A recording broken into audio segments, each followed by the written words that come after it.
yang lainnya itu nanti baru dinamakan air yang suci tapi tidak mensucikan.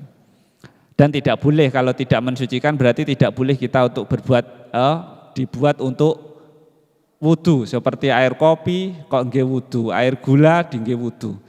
Ya dirubung semut nggak bisa. Wasane utawi kang kaping pindho iku tahirun banyu kang suci mutahirun tur kang nyucikake makruhun kang den makruhake. Apa istimaluhu gunakake ma fil badani ing dalam badan la fi saubi ora ing dalam dodot. Wa huwa utawi alma iku alma'u banyu almusammasu kang den panasake. Ai almusakhanu tegese den panasake bitaksiri syamsi kelawan labete srengenge fihi ing dalam mak. Jadi yang kedua itu adalah air suci mensucikan tapi makruh. Makruh digunakan itu karena apa? Ada labet atau ada hal-hal yang madharoti yang membahayakan. Contoh air yang terkena langsung oleh sinar matahari, panas karena sinar matahari. Itu kita buat wudhu itu juga tetap sah. Kita buat mandi juga tetap sah tapi makruh.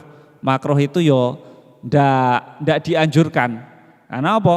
Karena air yang terkena langsung panas sinar matahari, si angkat-angkat ngono kae lek menurut ilmu fikih itu membahayakan pada kulit, maka tidak dihancurkan kecuali tidak ada air anake kuwi enggak apa-apa.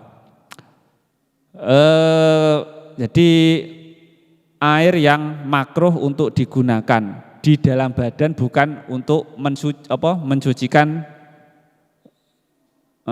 pakaian. Kalau untuk mensucikan pakaian tetap boleh tanpa ada hukum makruh. Tapi kalau untuk berwudu, mandi itu nanti boleh dan juga mensucikan tapi dengan disertai hukum makruh.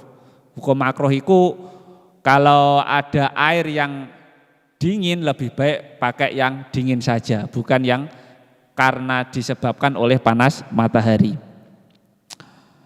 Itu termasuk pembagian air yang kedua adalah air suci mensucikan tapi dihukumi dengan makruh.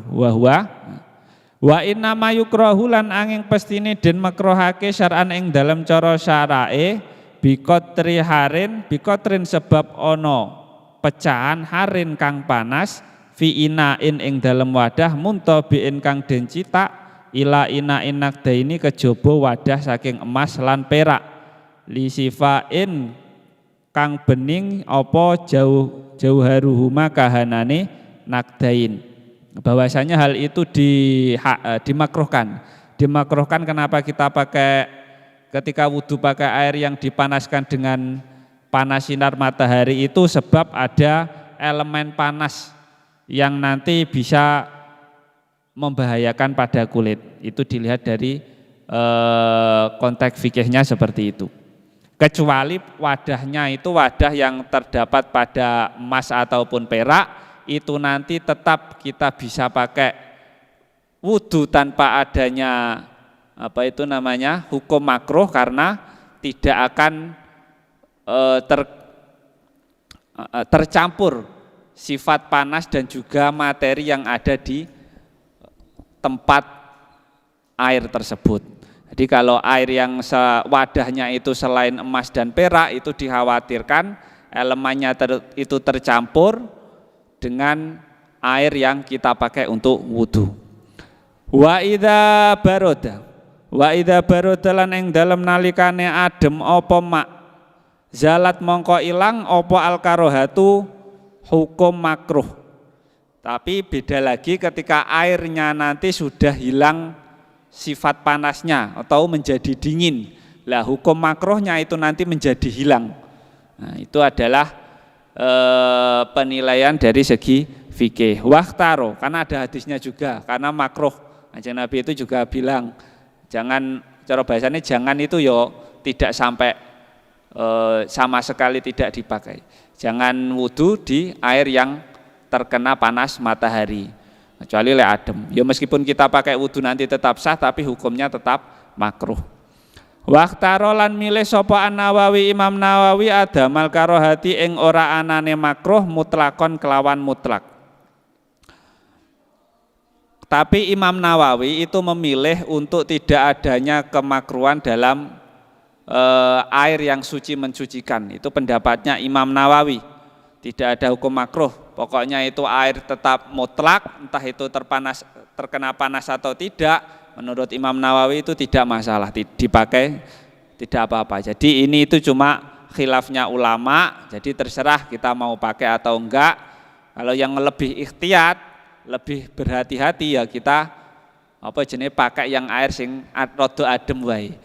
Pakai air yang agak dingin saja. Jangan karena terkena panas matahari terus kita pakai. Karena ulama yang lain itu berpendapat itu mengandung bisa membahayakan kulit. Wa yukrahu lan den makruhake aidon halih maneh padha karo air yang dipanaskan tadi. Apa syadidu sukhunati banyu kang banget panase, wal baru dadi lan banyu kang banget ademi. Jadi kalau di atas tadi panas, air panas yang diakibatkan oleh matahari itu makruh. Tapi lek panas yang diakibatkan karena dimasak, anget ngono kae, itu apakah boleh? Ya boleh tanpa hukum makruh. Tapi yang selanjutnya ini ada lagi. Pokoknya air itu terlalu panas atau terlalu dingin itu hukumnya makruh dipakai. Karena fikih itu nanti juga ada yang namanya usul fikih.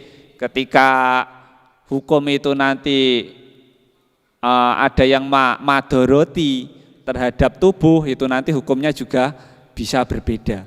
Bisa berbeda itu maksudnya ya kalau berbahaya bagi tubuh ya dianggap makruh atau bahkan haram ya seperti itu. Nah, yang selanjutnya ini jadi kita itu makruh ya meskipun sah wudu atau mandi pakai air yang sangat panas ataupun sangat dingin itu nanti bisa sah, tapi hukumnya makruh. Makruh itu disebabkan karena bisa membahayakan kulit atau anggota tubuh.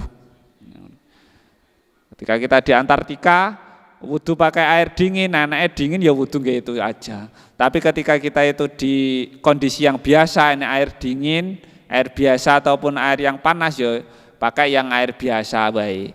Kalau kita pakai air panas berarti kita itu cari yang hukum makruh, ya kan nggak pas. Enak sing oleh kok malah pakai hukum yang makruh. Nah itu adalah pembagian air yang kedua, air suci mensucikan tapi makruh digunakan.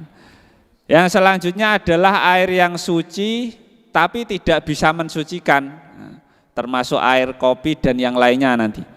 Bismillahirrahmanirrahim. Wal qasmu salis utawi pandomane banyu kang kaping 3 iku tahirun banyu kang suci fi nafsihi ing dalem awak dhewene mak. Ghairu mutahirin kang ora bisa nyucikake bi ghairihi kelawak maring liyane mak. Wa huwa utawi mak iku almau banyu almustamalu kang den gunakake fi rafi hadasin ing dalem ngilangi hadas au izalati najasin utawa ngilangi najis. Ilam yataghayyar lamun ora dadi owah apa. Lamun ora dadi owah apa ghairu mutahhir walam yazid lan ora dadi tambah apa wasnuhu tambahane ghairu mutahhir. Ba'dang fisolihi ing dalam sawuse kapisahe banyu amma saking perkara kana kang tinemu ba'da tibarima ing dalam sawuse milang-milang banyu. Ya tasyarabahu kang neresep ing ma apa al maksulu anggota kang den wasuh banyu bayane minal ma'i nyatane saking banyu. Bayane minal ma'i nyatane saking banyu. Jadi seperti itu. Pembagian air yang ketiga adalah air tohirun ghairu mutahhir, suci tapi tidak bisa mensucikan. Air kopi itu termasuk air tapi tidak bisa mensucikan. Air teh dan yang lainnya. Fanta itu air tapi tidak bisa mensucikan. Ya dan jadi air yang suci tapi tidak bisa mensucikan itu dibagi menjadi dua. Yang pertama adalah mustakmal. Mustakmal itu adalah air yang sudah digunakan. Air sudah digunakan itu maksudnya air yang bekas kita gunakan wudu atau bekas kita gunakan menghilangkan najis. Nah itu kok kita gunakan untuk wudu ataupun menghilangkan najis lagi itu tidak bisa. Contoh, semisal kita wudu basuhan yang pertama itu adalah basuhan untuk menghilangkan hadas. Lah, kok bekas basuhannya kita basuh untuk membasuh tangan itu tidak sah. Karena apa? Itu termasuk mustakmal. Tapi kalau basuhan yang kedua, ketiga itu masuknya adalah untuk kesunahan. Nah, kalau kesunahan itu kita pakai untuk membasuh pada basuhan tangan itu tidak apa-apa. Itu bukan mustakmal. Jadi mustakmal yang pertama itu adalah air yang kita gunakan bekas kita membasuh hadas ataupun membasuh najis. Nah, seperti itu.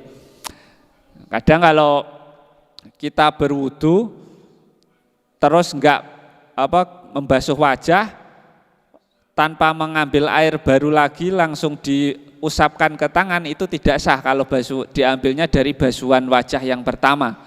Karena apa? Itu termasuk mustakmal. Mustakmal itu termasuk air yang suci tapi tidak bisa mensucikan. Seperti itu. Dan juga adalah termasuk mustakmal adalah air bekas kita membasuh hal najis. Hal najis hukmiyah maksudnya ya. Jadi ketika hukmiyah ada najis terus kita bersihkan pakai tisu ataupun gombal ataupun yang lain, najisnya hilang. Terus kita siram pakai air. Nah, airnya itu, air bekasnya itu adalah termasuk air mustakmal dan kita nanti mustakmal itu suci tapi nanti tidak bisa untuk mensucikan hal yang lain lagi. Jadi harus pakai air yang baru. Seperti itu. Wal mutaghayyar, dan yang selanjut wal mutaghayyiru lan banyu kang dadi owah. Dan yang kedua itu adalah air yang berubah, itu termasuk air suci dan tidak bisa mensucikan. Termasuk air kopi, air teh itu termasuk mutaghayyir yang masuk kategori ghairu mutahhir. Wal mutaghayyiru lan banyu kang dadi owah ai wa min hadza. Tegese iku setengah saking ikilah pandoman kang kaping 3 min hadhil qasami, tegese saking ikilah pandoman kang kaping 3 almau utawi banyu. Al mutaghayyiru kang dadi owah apa ahadu ausofihi salah sijine pira-pira sifate mak. Bima kelawan perkara bisyai'in tegese kelawan sebab suwiji-wiji kholatohu kang nyampuri apa ma ing banyu minat thahirati nyatane saking pira-pira perkara kang suci. Taghyiran kelawan owah yamna'u kang nyegah apa banyu. Yamna'u kang nyegah apa banyu itlakas kang nyegah apa ma. Kang nyegah apa ma itlakas milmai ing kemutlakane arane banyu alaihi ing atase mak. Fa innahu mongko teman setuhune mak iku tahirun banyu kang suci ghairi tahurin kang ora bisa nyucikake. Nah, itu adalah air mutaghayyir, air yang berubah.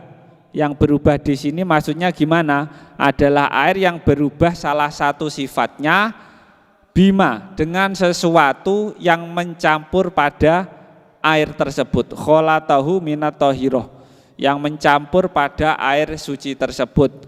Air suci mutlak dicampur gula, dicampur kopi dan yang lainnya, ini berubah nama sebab dengan benda yang mencampurinya. Jadi air garam, air gula, air kopi, air teh dan yang lainnya. Dan air yang sudah tercampur itu tidak bisa nanti kita buat untuk melakukan toharoh ataupun wudu, mandi dan yang lainnya.